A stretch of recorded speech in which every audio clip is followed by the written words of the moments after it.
beras itu sampai penuhi, taruh di sebelahnya gini. Ini sama ini beras.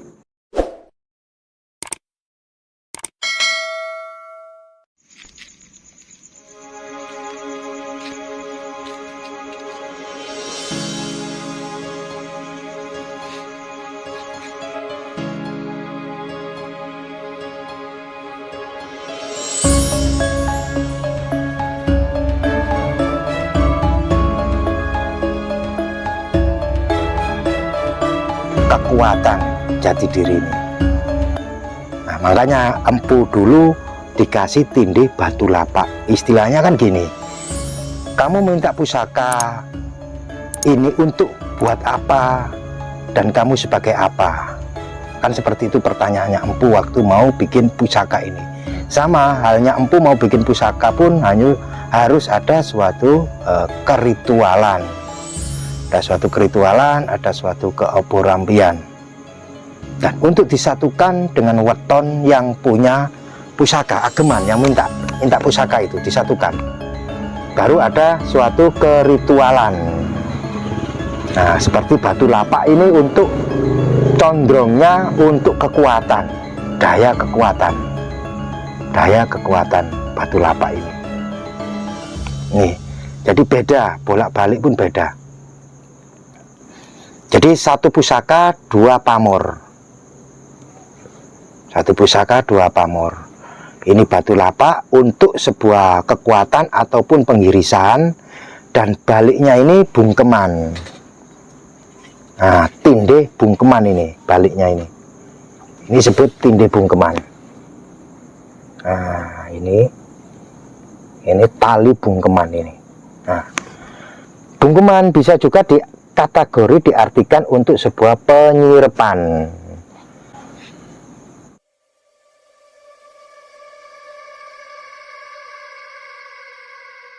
Penyiripan seseorang bisa, daya kekuatannya sangat luar biasa sekali. Beda bolak-balik, beda.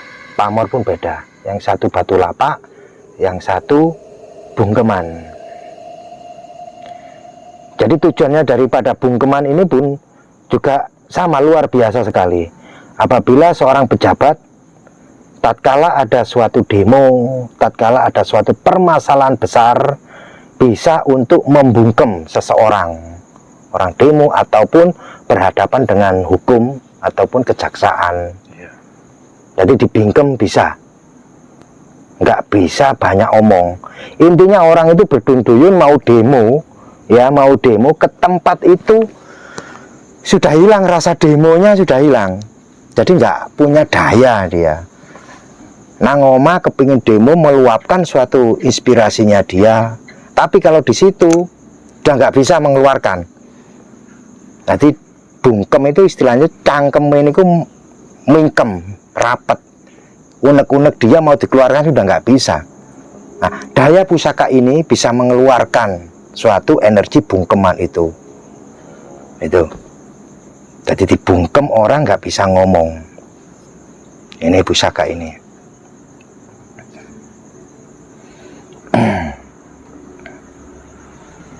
Untuk eranya, Mbah, kira-kira.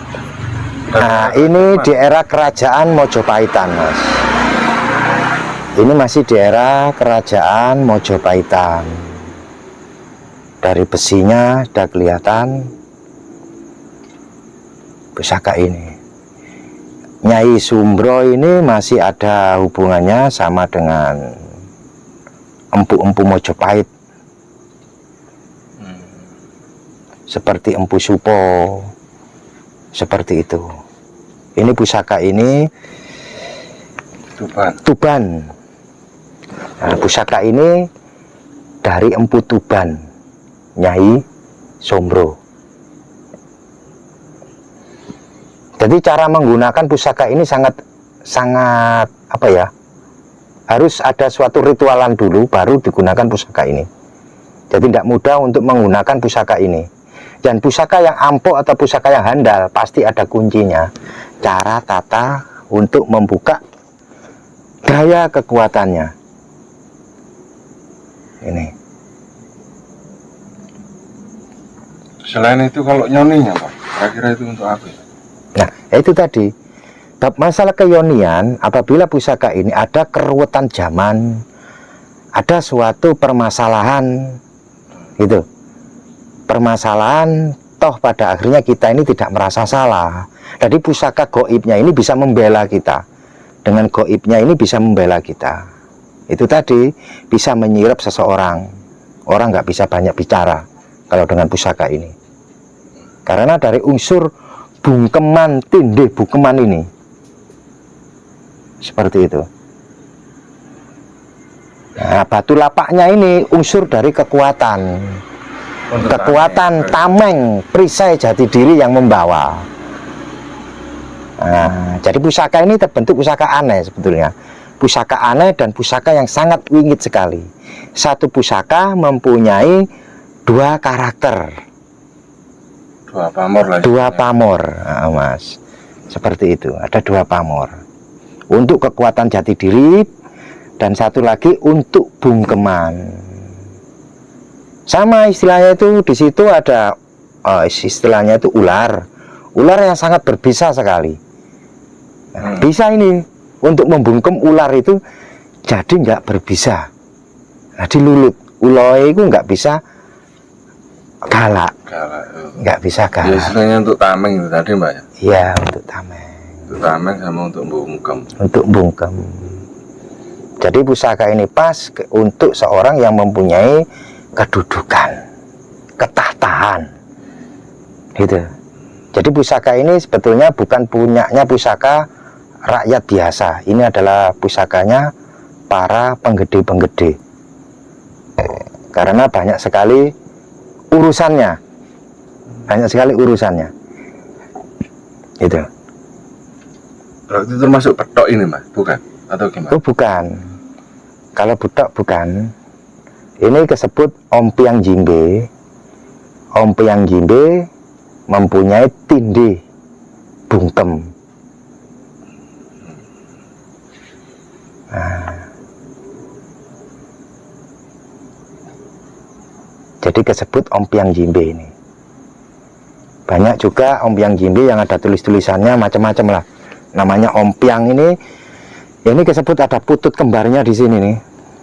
Orang berdoa ya? Orang berdoa. Berarti lebih tepatnya ke rezekian ini kayaknya. Ke rezekian. Nah, nah, ini untuk kerezekian. Pusaka ini sangat kuat sekali dayanya untuk menarik unsur kerezekian. Digampang no. Filosofi pijatannya itu, Mbak, kira-kira filosofi tujuannya kemana? Kok empuk bisa istilahnya gitu kan kayak keris sabdoan gitu toh, Mbak, itu ya? Iya, bisa juga disebut pusaka sabdoan. Ini kan pijatannya aja 7. Iya. Nah, 7 ini disebut pamungkasan ataupun 7 pitulungan. Jadi namanya pitulungan itu gampang golek urusan rezeki ini. Ya gampang dijaluki tulung wong. Nah, pitulungan adalah pusaka yang ngrejekeni. Isok nulung. Istilah itu cara saiki ngono gampangane iku cara wong ngono golek duit gak sampai sat. Gak sampai sat. Pusaka iki. Nah, disebut pusaka Ompiang Jimbing. Seperti ini pusakanya. Ini kalau ditaruh beras akan keluar sendiri, Mas. Beras itu sampean penuhi, taruh di sebelahnya gini. Ini sama ini beras. Ini beras, pusaka ini ditempelkan di sini, sebelahnya sini. Beras ini akan jatuh sendiri di sini. Untuk ritualnya, Mbak, kira-kira apakah perlu ritual atau doa-doa? Ada, memang ada. Makanya itu pusaka itu untuk mengeluarkan suatu daya kekuatan keyoniannya, memang harus ada suatu obor rampe, sesaji obor rampe. Nah, disebut keritualan. Itu. Tetap kita memohon dan berdoa hanya kepada Allah.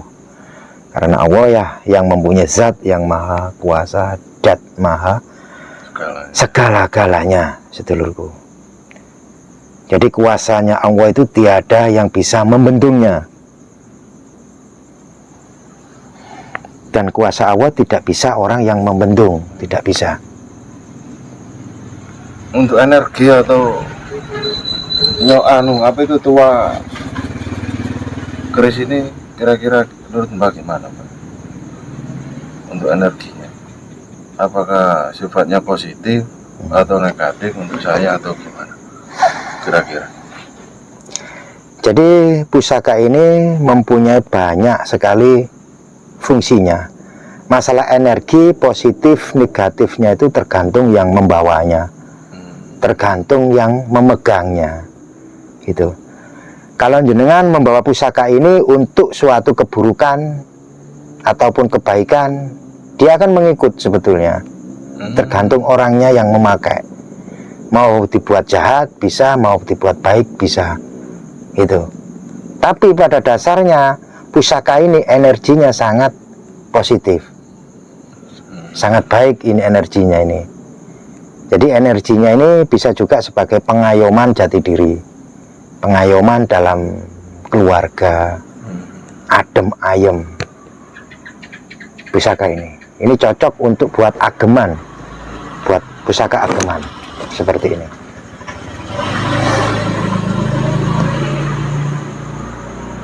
Langkah pusaka ini termasuk.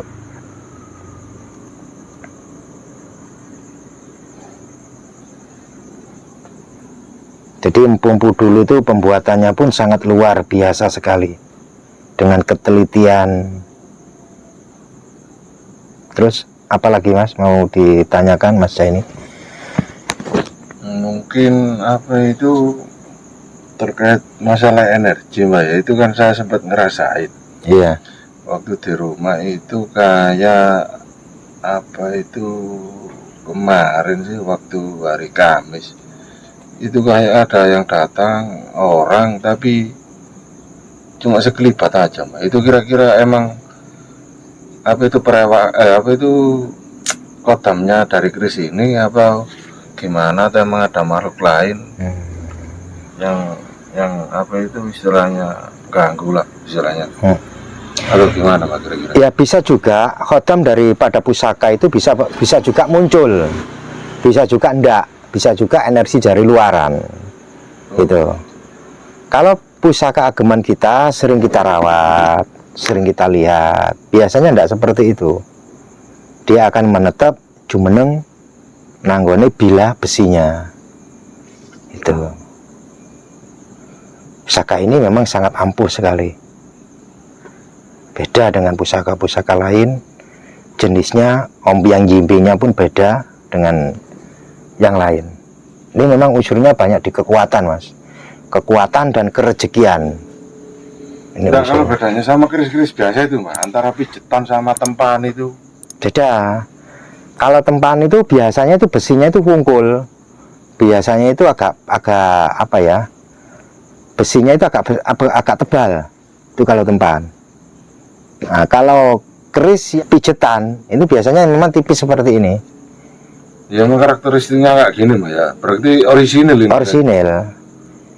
Ini pusaka orisinil dalam arti memang pusaka empu dari empu Nyai Sumbro. Ini. Untuk apa rampenya, Mbak? Kira-kira untuk perawatan barangkali. Jadi untuk perawatannya ini paling suka dengan kembang telon. Ini paling suka dengan kembang telon, ditaruh di atasnya. Ini pusaka ini baru bisa diperintah seperti itu.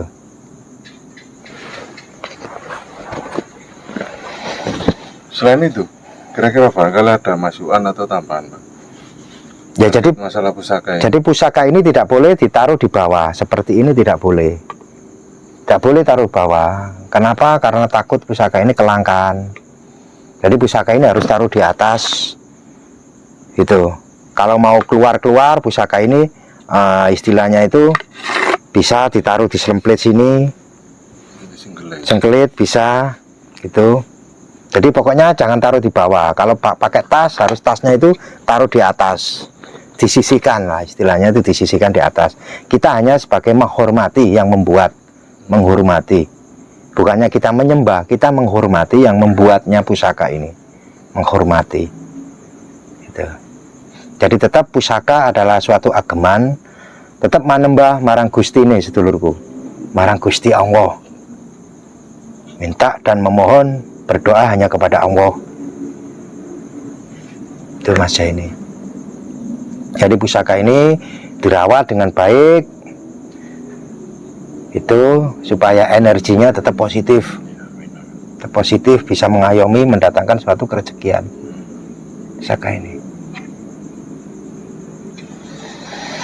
sudah Mas ini. Ya, Mbak. Jadi sedulur-sedulur Mbah Joyo Pusaka dimanapun panjenengan berada, semoga semuanya selalu sehat walafiat, sehat bergas sedulurku.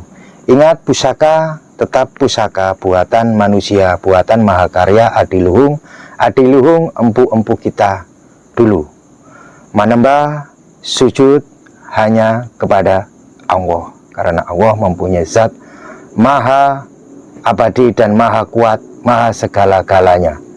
Hanya kita patuh menembah hanya kepada Allah, sedulurku. Sementara seperti itu dulu sahabat-sahabat Mbah Joyo, semoga semuanya digampangno segala urusan rezeki ini, digampangno segala urusane, cita-citane dikabulno, apa kekarepane atine. Assalamualaikum warahmatullahi wabarakatuh. Rahayu, rahayu, rahayu, sakum dumadi.